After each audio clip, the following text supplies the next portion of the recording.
We'll come back to career directions next. You'll get 40 minutes to think about your career directions. Next up we have John, and a couple things about John. John grew up in Cleveland Heights. He went to the College of Worcester, which is where my brother went to school.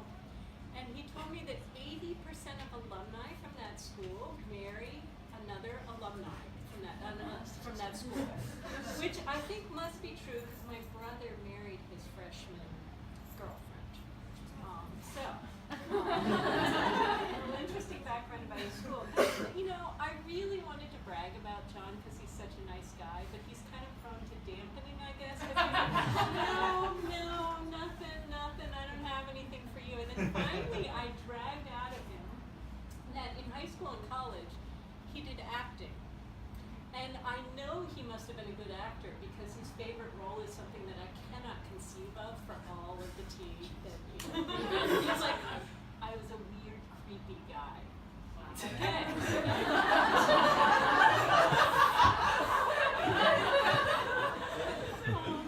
Then I asked him what he would change in the field, and he put me on hold for 24 hours and came back to me with a very anchored, impassioned, thoughtful response about our need to change diagnostic systems in the field because they're not really giving clarity to researchers or the clients.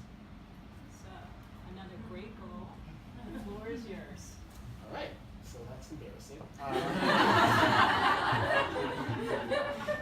a good way to start a talk.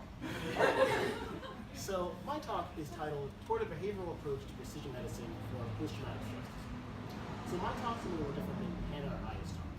My talk's going to be focused more on demonstrating an approach to it. And because of that, I'm going to be talking about a lot of stuff that's mostly unfamiliar to all people in this room.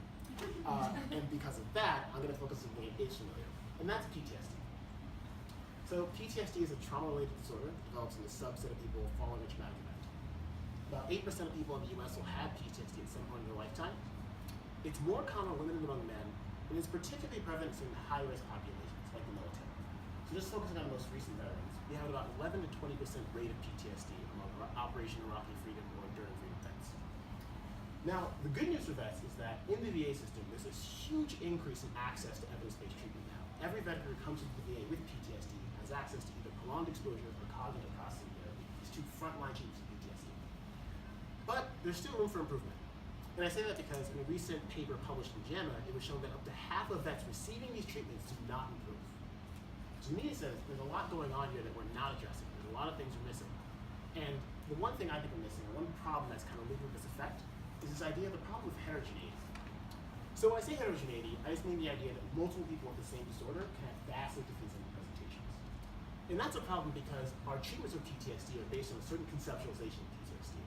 The extent to which you map onto that or don't map onto that probably predicts how well you're going to do in treatments.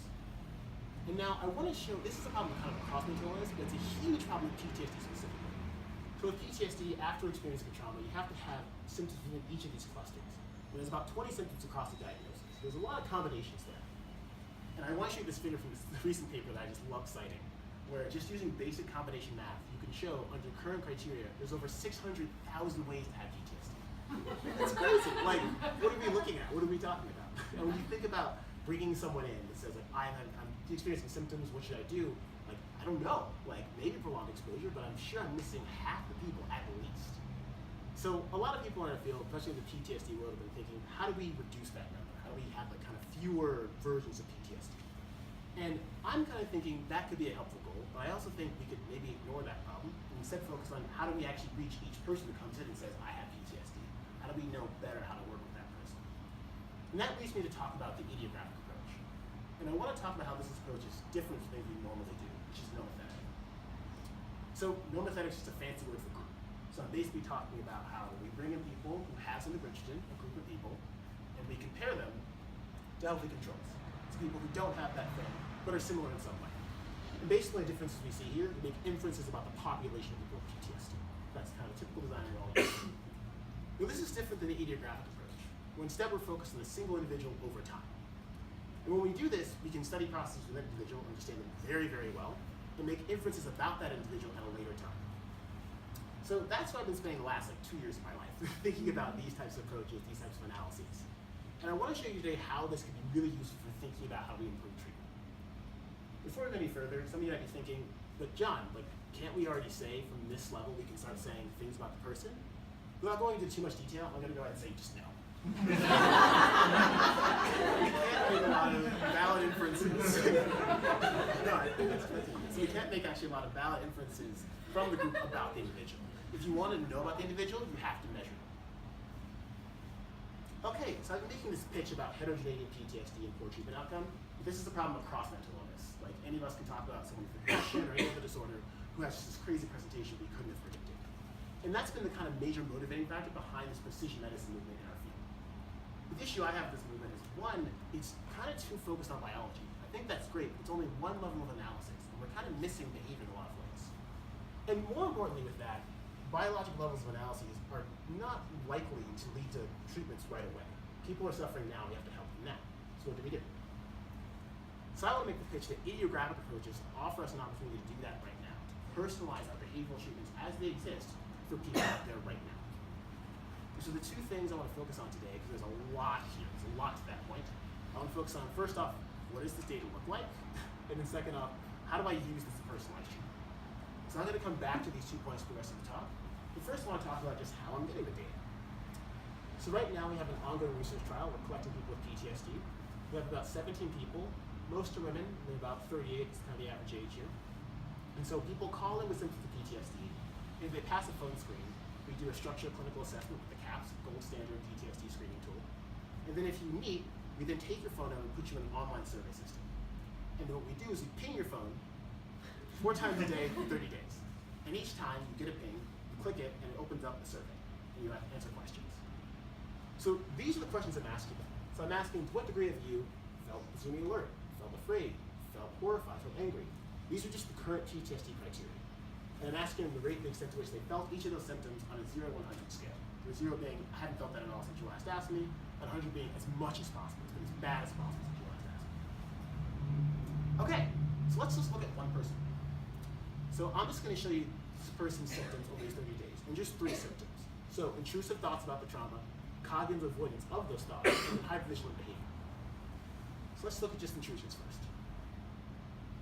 So when you look at this, I want you to think about any time you brought in someone for maybe an interview, and you're saying like, oh, have you felt down and depressed for the last 2 weeks? And they're like, I don't know, it's been like a little high, a little low. This is what they're talking about. Yeah, some days with this person, it's super high. It's almost 90 that day. And other days, it's almost 0. And when we usually respond to that with, okay, can you give me an average? We're averaging over all of that useful information. But when you have an idiographic approach, you don't have to average over it. You have that information. You can start wondering like, oh, what's happening here? What's going on with this person? And how is this different for each person? Let's look at another symptom, cognitive avoidance. So as I hope you can see, for the most part, not all the time, this is pretty closely tied. So the more this person is kind of having intrusive thoughts, the more they're kind of trying to avoid those thoughts. This makes sense. We're seeing them trying to compensate for that experience. It's not completely correlated, but we're seeing that for the most part, those things kind of hang together. And then this hypervigilant behavior. So as you can see, it's somewhat correlated, but not as closely as cognitive avoidance was. So for this person, you could think of it as, yeah, when things are bad, they're all bad. But there's probably a different process that's happening for different symptoms. Okay, so now you've seen a little bit of what data looks like. I'm surprised with that. And so there's a lot of different ways to model this data. There's a lot of information there. And so one approach our lab's been taking over the last few months is this idea of network analysis. So this might look like a lot, it's kind of messy, but just remember this is just a single person. And what we're seeing in a network is just the associations between different symptoms for this person. And so the green lines represent positive correlations, the red lines negative correlations, and then the different nodes represent symptoms. So the red nodes, there's a time aspect here. The red nodes are all these symptoms at one time. So let's say now. And then the blue are all the symptoms at a later point in time. So when I have this type of network, which we're calling kind of an integrated network, because it integrates different times, we're seeing, okay, how do these things relate at one point in time, at a later point in time, and then how does behavior here at this previous time predict later behavior, at a later time? So there's a lot in these networks, a lot of things we can see. And when we think about networks in psychopathology, it's actually a really innovative way of thinking. Because most of us are probably used to thinking about latent variants, or thinking like, oh, for PTSD is all these symptoms caused by some underlying thing. And I'm not saying that. I'm just saying, for this person, PTSD is just these symptoms interacting, producing dysfunction in their life. And so let's focus on and see what we can see in this network. So the first thing I want to show you is this. So this is what we just saw before. Kind of intrusive thoughts are really related to cognitive avoidance for this person at one point in time. So we're seeing things you already saw. Intrusive thoughts are also related to negative thoughts about the world for this person, and feeling upset when they're reminded of the trauma, and then also negative thoughts about the people. And that's all at one time. At a later time, we're seeing these intrusive thoughts are related to also negative thoughts about others, and the feeling horrified. So we're seeing how the symptom functions with this person at a single point in time, but also what it's going to do to their future behavior. Just so you know, I'm not a liar, this looks different for different people. So this is another person. Now I'm going to focus on the same symptom. So for this person, intrusive thoughts, instead of being related to cognitive avoidance, is closely tied with feeling aroused, feeling upset again, and the feeling that you're reliving what happened to you, reliving the trauma. So we're seeing kind of the same symptom doing different things for different people. And just to remind you, I'm building these models for each person. So here's all the models I have right now. And you definitely can't see anything in these models, but each of these models represents a different person's PTSD functioning differently. Okay, so now you see the data, but how do we use it to personalize treatment? I think a helpful question to think about is the question we ask our supervisors all the time. What do I target and what's that going to do? A person comes in and is reporting all these different problems and you're thinking, what's going to give the most bang for my buck? What should I target? What will change everything else they're dealing with? I think networks are actually really nicely suited for this question too. You don't actually have to change our thinking that much. Because when you think of psychopathology as a network, you can start saying, okay, say I have these 3 connected symptoms underlying the psychopathology. If I target this symptom, symptom 1, and I kind of bring it down, to what extent will that generalize to other symptoms in the network? To what extent will that change everything else? And so the way we're doing that in our lab is using a metric called expected force, which is a continuous metric that quantifies the spreading power of each node, each symptom in the network. So let's look at person number 2 again. So for this person, we're seeing that anhedonia actually seems to be kind of carrying the day. For this person, targeting anhedonia is most likely to change most things in this person's network. So probably target it first. Now that might seem weird given that this is PTSD we're talking about. When I think about that, I think, okay, yeah, prolonged exposure, let's do some exposure for this person. But we're not seeing that. We're seeing instead that anhedonia is really what's doing everything. And this actually is interesting because it echoes what some people are saying in the field where it's not all about prolonged exposure, it's not all about trauma. PTSD is a really wide diagnosis with a lot of different experiences. And for different people, you might have to do different things. And when you have this type of data, you can do those different things. When you have the granularity of the person, you can target what's happening with the person. Now, earlier I said to you that when you have nomothetic, you can't really go idiographic. You can't just make those inferences. But the other way around is actually possible. With idiographic data, you can go back to the nomothetic. But the way you do that is just collect a lot of people. Do the same paradigm. Give all these people all these different intensive measurements and then see what's going on for each person. And once you have that data, you can start kind of taking things back to your blood. And so this is just showing you the same thing I showed you, expected force, but across all the people in my sample currently. And for this subsample of people with PTSD, what I'm seeing right now is that negative thoughts about others seems to be the most important symptom, which is also tied to negative thoughts about the world, and then intrusions. Okay, so just to conclude, so I'm making the argument that idiographic approaches offers a chance to reframe heterogeneity as measurable idiosyncrasy. We can think of each person as a person we can measure and then target what's happening for that person. So essentially you're asking the question, or answering the question of what mechanisms and what people at what time. And then, like I said, with use as target treatment, we figure out what's happening in each person, we can say, okay, we target that. And even though I've been pitching this as kind of a treatment approach, you can just use this framework in general to increase our focus on the individual. It's something our field desperately needs to do. Okay, and thanks for listening.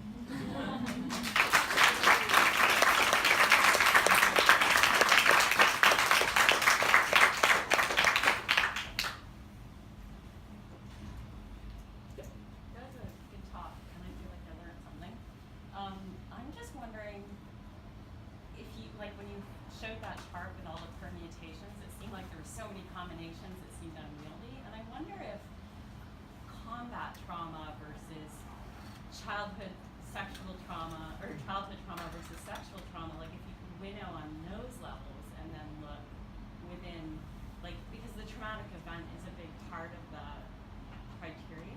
Yeah, no, So I wonder if you could, like, you could reduce the number of different combinations of treatments, or like maybe there are more patterns within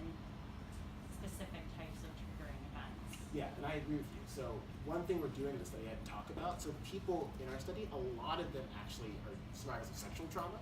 So something I'm interested in looking at later is like, how different do these things look when you control for the type of trauma? So that original paper didn't. It was just looking at basic combinations, ignoring the fact that there was a trauma, those could vary. So yeah, I think it's gonna look different. But I still think there's a lot of variability that's gonna be there, just given the number of combinations. And if you can think of each symptom as like a different thing that will work with different things differently, or you think about them as like different symptoms can build different mechanisms and work together, you're still going to see a lot of variability. So yeah, I think parsing it down by type of trauma is really important, but I still think we'd see some variability. Yeah. So, to add to one of those distinctions, complex trauma could be one to look into as well. And for that, they show that EMDR can be one of the most effective evidence pathway to treat it. And what's interesting is that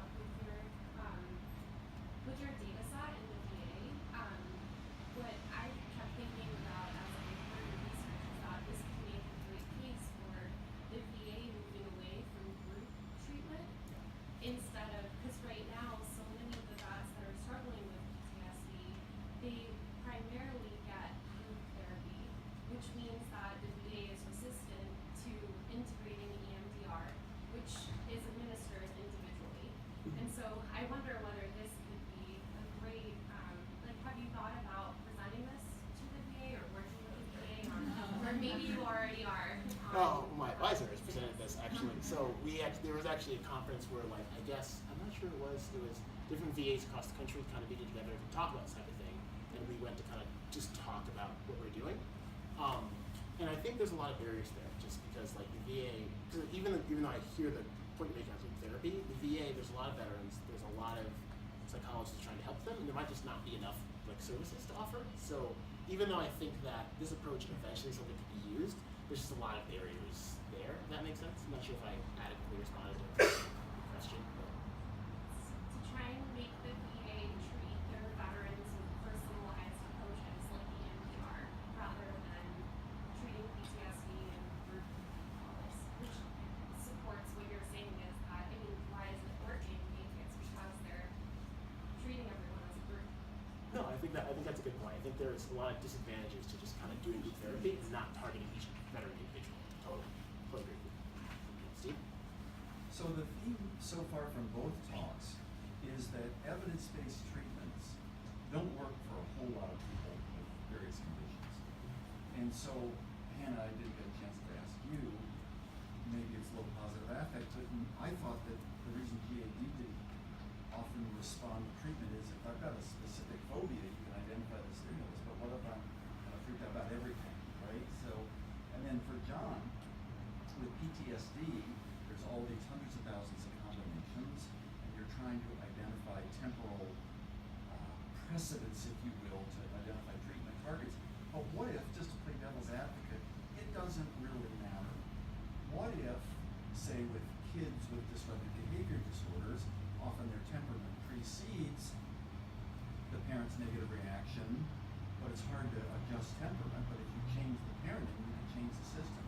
Does it really matter what's driving across all of these components or mechanisms, as long as you start somewhere, establish a beachhead, and get the person more positive? So that's the counter argument to this approach to personalized medicine, and how would you argue against that counter argument?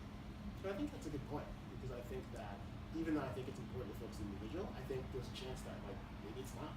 But I will also say though, I guess when I think about treatments I've done, I think about case formulation, I think it often does matter where you start, because you might know just from talking to the person who's figuring out like what's going on for them that one symptom is carrying the day. So if you start in the wrong place, you're not gonna do anything. So for instance, say we have someone who is depressed, turns out they're like, I don't know, sleeping all the time, and they're having like thoughts of suicide and all these different things, and maybe I don't know, that's actually a really bad way to go. Essentially, I'm trying to say that like if you start in the wrong place, you might not make as much change as you can, and if you start with the wrong symptom, you might just not change it at all.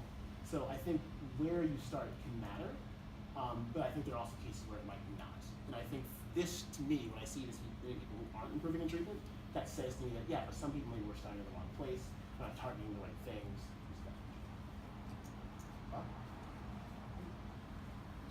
that this is you made a really compelling argument for this, and I found myself thinking, yeah, I bet you John's right. How do you prove it? And I bet you've thought a lot about that. So, what's the program research look like for going from this argument to sort of showing that this approach does gain you something? And I assume that you know there are a couple of ways of thinking about it. Like, you know, you could kind of do what Steve is doing. You could say, does it matter where you start? You know, which of the nodes? You could compare this against these kind of one-size-fit-all therapies. But I bet you thought this through. You have a plan in mind. But So first I would want to do kind of a proof of concept type trial, which we're doing right now. Just to see, like, does this work? Like, does this, like, do as well as other treatments or other kind of trials out there, but just like kind of including some of the same outcome measures that other maybe RCTs included, just to see, like, can we get the same effects or bigger effects or smaller effects, see if it's worthwhile. Because it is really hard to collect this data. I don't want to kind of underplay that. It's pretty hard to collect this data. So I really hope and I believe it's worth it. Seeing some effects that say it's worth it. It's awesome. After that step, there's actually a lot of different directions you can take it. I think the most obvious one is to compare it to treatment as usual, with that being, oh, let's maybe have people who are depressed do this kind of method for some people, don't do it for other people, then give them a different kind of prescribed treatment based on these metrics. So say, like, the thing with the highest expected force, we're going to have a treatment that targets that first, versus just a regular old kind of manualized depression treatment, and see what happens. I'm just going to just throw this out. That is that it was interesting that, you know, kind of the non-specific effects, which are always in these analyses powerful determinants of outcomes, so the lines and things like that. It kind of gets lost in that network, right? Because it doesn't emerge. It's not really measured. But I also wonder about, you know, whether that's an important thing to take account of. Because if you do a therapy where you just come in and you say, okay, I'm going to start by working on your negative thoughts, and everybody else is doing a therapy where you spend some time getting to know the person and building a connection and alliance, you may not do as well for all the wrong reasons. Or you may double the historical average depression treatment effects. Well, I was worried that would be great, but I was worried that you wouldn't. That's what we have. But I would say the way to kind of deal with that actually is just the first few months of therapy for both groups. You do that, you build alliance, and then after that point, people are getting whatever my like maybe algorithm tells them to get. The other people are just getting the same old treatment. That way you're controlling for the idea like, oh, they built alliance, or maybe they didn't. And then you can also just measure that, so you can kind of keep that as a covariate